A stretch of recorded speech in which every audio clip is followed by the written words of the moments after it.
But look, the reason my dark glasses, one of my dogs gave me a black eye. Oh my gosh, I have the smallest violin.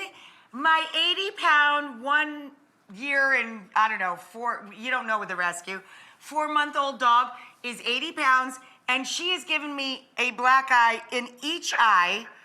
In each eye. The other night, Bella does it to John for like the first time ever. Hits him in the eye. Like she's hit him before, but never in the eye.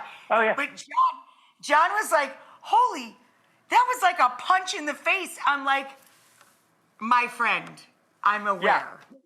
Yeah, one of my little when Carl did this to me afterwards, he started licking my face, and I was like, "It's okay, Daddy's okay," and I'm like, "Ow, Yes. Daddy's all right.